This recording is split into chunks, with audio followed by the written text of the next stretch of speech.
নমস্কার, সবাই কেমন আছেন? অনেক দিন বাদে আবার ভিডিও আপলোড করতে বসেছি। অনেক দিন বলা ভুল, রাদার অনেক বছর বাদে। সেই কোভিডের টাইমে ভিডিও আপলোড করতাম, তারপরে আর কোনো ভিডিও নিয়ে আসিনি, তার জন্য সরি। কারণ অনেকগুলো কারণের জন্য ভিডিও আপলোড করা হয়নি, বিভিন্নভাবে ব্যস্ত হয়ে পড়েছিলাম। ভিডিও তৈরি করা, ভিডিওগুলো আবার এডিট করে আপলোড করা একটা হিউজ একটা কাজ। তো যেই কারণে মানে পারিনি, সময় দিয়ে উঠতে পারিনি, তো সেই জন্যে কোনো রকম ভিডিও আপলোড করা হয়নি। তো আমি বিশেষ করে আজকে যেই কারণে ভিডিওটা আপলোড করব ভাবছি, সেটা একটা স্পেশাল রিকোয়েস্ট বলা যেতে পারে। আমি যে প্রিভিয়াস ভিডিওসগুলো দিয়েছিলাম প্রোফাইলে, তো সেখানেই একজন ব্যক্তি কমেন্ট করেছিলেন। তো সেই কমেন্টটার বেসিসেই আমি আজকে এই ভিডিওটা করব। কমেন্টটা একবার পড়ি, হ্যাঁ। উনি লিখেছেন যে আপনার সব ভিডিওই আমি দেখেছি, তো নতুন কিছু আবার বানান, তো সেটা আমাদের জানার জন্যে ভালো হবে। তো তার সাথে উনি একটা কোয়েশ্চেন করেছেন, সেটা নিয়ে উনি একটু ভিডিওটা করতে বলেছিলেন। যে উনি বলেছেন যে কি করে সাহস করতে হয় আর নিজের কথা সঠিকভাবে বোঝাতে হয়, সেটা নিয়ে একটু ভিডিও বানাবেন। মানে আমি অনেক কিছু ভাবি কিন্তু বলতে পারি না বা সঠিকভাবে ডেলিভার করতে পারি না। পরে মনে করে আফসোস করতে হয় যে এই শব্দগুলো মিস না হয়ে গেলে ব্যাপারটা সঠিকভাবে বোঝাতে পারতাম, কিন্তু আমি লিখে ভালো বোঝাতে পারি। তো বিষয়টা হচ্ছে এটাই, আমার মনে হয় যে আমি যেটা বলছি সেই বলাটার মধ্যে আমার কতটা স্বতঃস্ফূর্ততা আছে। ঠিক আছে, মানে হচ্ছে আমি যে জিনিসটা বলছি সেইটা কতটা ঠিক কতটা ভুল, আমার তো ওই ইনস্ট্যান্ট ওই মুহূর্তটাতে আমার সেটা মাথায় আসার কথা নয়।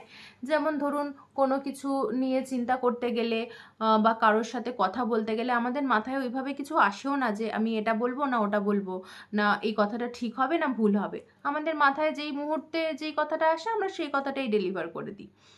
এবারে বিষয়টা হচ্ছে কথাটা কতটা সঠিক বলছেন না বেঠিক বলছেন, বা পরবর্তীকালে যখন আপনি বসে ভাবছেন যে কথাটা আমি কি ঠিক বললাম কি ভুল বললাম, তখন আপনার মনে হচ্ছে যে না, এই কথাগুলো বললে হয়তো আমি আরো বেশি সুন্দর ভাব আমার নিজের মনের ভাবটা প্রকাশ করতে পারতাম, তাই তো?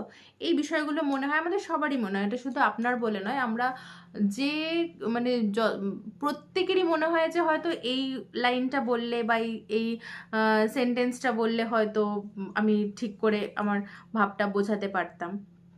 তো আমার মনে হয় কি, কিছুটা না লজিক্যালি আপনি ভাবতে পারেন যে এই বিষয়ের সাথে কি কি রিলেট হতে পারে। হুম। বা পরে আফসোস না করে যেটুকু আপনি বলেছেন সেটুকু আপনি ঠিকই বলেছেন সেই রকম ভাবে ভাবুন। আমার যেটুকু বলার ক্ষমতা আছে আমি সেটুকু ভাবেই বলেছি। বা কিছু শর্ট কিছু গোলস আপনি ফলো করতে পারেন, যে আমার আজকে টাস্ক হচ্ছে এইগুলো করা। খানিকটা হতে পারে কি বলুন তো, আপনার যদি সোশ্যাল অ্যাংজাইটি থেকে থাকে, তাহলে সেক্ষেত্রে কিন্তু ওরকম সামাজিকভাবে ডেলিভার করতে গিয়ে একটু সমস্যা হতে পারে। হ্যাঁ, যেটা আপনি লিখেছেন যে আমি লিখে ভালো বোঝাতে পারি, কিন্তু আমি বলতে গেলে আমার মনে হয় সঠিকভাবে আমি ডেলিভার করে উঠতে পারছি না। এটা ওয়ান কাইন্ড অফ হতে পারে, একটা সোশ্যাল অ্যাংজাইটির ক্ষেত্রে হতে পারে যে আমি পারফরমেন্স করতে আমার অসুবিধে হচ্ছে, সামাজিক সবার সাথে মিলেমিশে কথাবার্তা বলতে আমার একটু প্রবলেম হচ্ছে, মনে হচ্ছে আমি ঠিকভাবে বলতে পারছি না, একটু ঘাবড়ে যাচ্ছি, গলাটা চোকড হয়ে যাচ্ছে বা একটু নার্ভাস ফিল হচ্ছে। এগুলো খানিকটা সোশ্যাল অ্যাংজাইটির ক্ষেত্রে হয়ে থাকে, হ্যাঁ। তো আমার মনে হয় আপনি ছোট ছোট কিছু গোল সেট করুন, আর সেই গোলগুলোকে ফলো করতে গিয়ে আপনি নিজের মতন করে কিছু কনভারসেশন ক্রিয়েট করুন। হ্যাঁ, মানে যদি আপনার কোনো ক্লোজ ফ্রেন্ডস হয়ে থাকে তাহলে তার সাথেও আপনি করতে পারেন।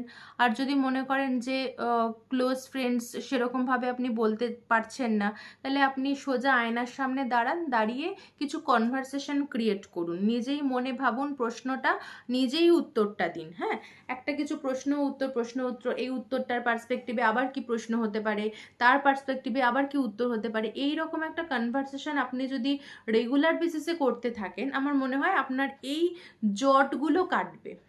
সামাজিকভাবে কোনো কিছু ডেলিভার করতে গেলে এই জটটা কাটবে। আর আরেকটা জিনিসও আমার মনে হচ্ছে যে এই যে আপনি বলছেন না যে সঠিকভাবে ডেলিভার করতে পারছি না, বা মনে হচ্ছে যে ঠিক জায়গায় ঠিক শব্দগুলো আমি ইউজ করে উঠতে পারছি না, তো সেখানে মনে হয় আপনি যদি ওই আয়নার সামনে দাঁড়িয়ে দাঁড়িয়ে এই ব্যাপারটাকে আপনি প্র্যাকটিস করেন, তাহলে হচ্ছে কি আপনার অনেক কনসিকুয়েন্সেসগুলো খুলে যাচ্ছে। যেমন ধরুন একটা কনভারসেশন যদি শেয়ার করা হয়, মানে যেমন ধরুন কোনো একটা বন্ধু বিপদে পড়েছে, ঠিক আছে, আপনার কোনো একটা বন্ধু বিপদে পড়েছে, তো সেখানে গিয়ে আপনি বন্ধুটার সাথে কোনো একটা কথোপকথন করছেন। এবার বিপদে পড়েছে, কেন বিপদে পড়েছে, বা বিপদে পড়ার পরে আপনি কি করে ওকে ওখান থেকে উদ্ধার করবেন, এই থটসগুলো তো আপনার মাথার মধ্যে ইনস্ট্যান্ট আসছে।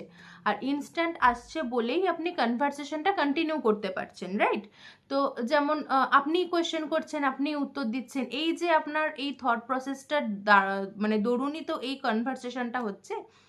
তো এর ফলে হবে কি, যখন আপনি কোনো টাফ কোনো সিচুয়েশনের মধ্যে পড়বেন, তখন কিন্তু আপনি নিজেই বুঝে নিতে পারবেন এই ঘটনাটার কি কি কনসিকুয়েন্সেস হতে পারে, ঠিক আছে?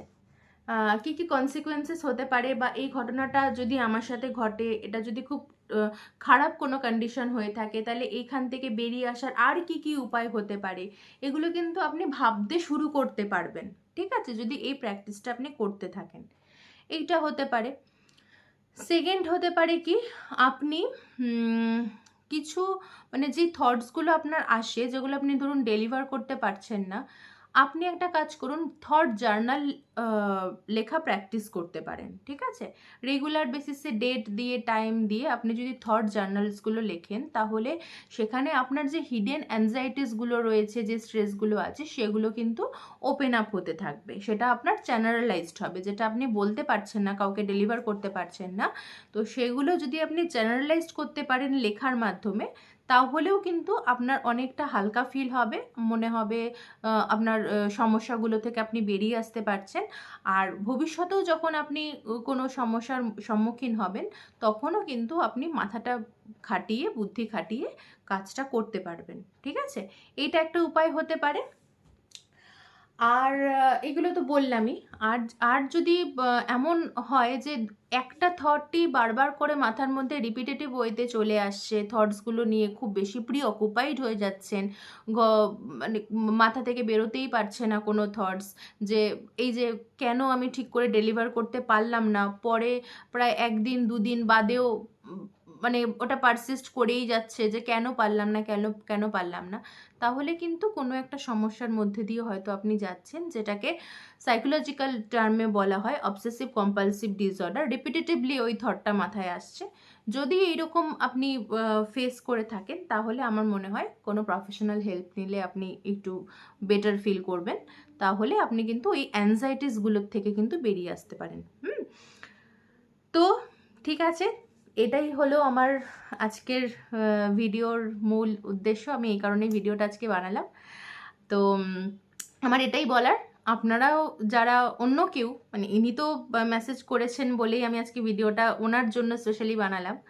যদি আমার ভিডিওগুলো দেখতে চান, আরও কিছু যদি মনে হয় যে থেরাপি রিলেটেড কিছু জানা দরকার, বা কিছু জানলে আপনাদের ভবিষ্যতের জন্য উপকার হবে, বা আপনারা লাইফটা সুন্দর করে সাজিয়ে নিতে পারবেন, আপনারা কমেন্ট করুন। হ্যাঁ, যদি কোনো কিছু স্পেশাল কোনো ইনসিডেন্ট নিয়ে আপনি জানতে চান, এটার পরিপ্রেক্ষিতে কি করবেন, সেগুলো কমেন্ট করুন। কমেন্টগুলো আমি নিজের মতন করে লিখে আমি থেরাপিসগুলো আপনাদের সাথে শেয়ার করব, কি করলে আরও বেটার হয় সেগুলো আপনাদের সাথে শেয়ার করব। সাথে থাকুন, ঠিক আছে? কমেন্ট করুন, আমি কমেন্টগুলো ঠিক সময় মতন উত্তর দিয়ে দেবো। আমি চেষ্টা করব আরও তাড়াতাড়ি, আরও ঘন ঘন ভিডিওসগুলো আপলোড করার। তার সাথে কিন্তু ভীষণ ইম্পর্টেন্ট আপনাদের সাথে থাকা। আপনারা যদি সাথে থাকেন, তাহলে ভিডিওস তাড়াতাড়ি আপলোড হবে, ঠিক আছে? তো আপনারা কমেন্ট করতে থাকুন। আর আমার হোয়াটসঅ্যাপ নাম্বার 7003641631, এটা আমার হোয়াটসঅ্যাপ নাম্বার। আপনারা যদি প্রফেশনালি হেল্প নিতে চান, তাহলে আমাকে হোয়াটসঅ্যাপ করতে পারেন। আমি সেশন ডেট, টাইম সমস্ত কিছু আপনাদের সাথে শেয়ার করব, ঠিক আছে? নমস্কার, থ্যাংক ইউ সো মাচ।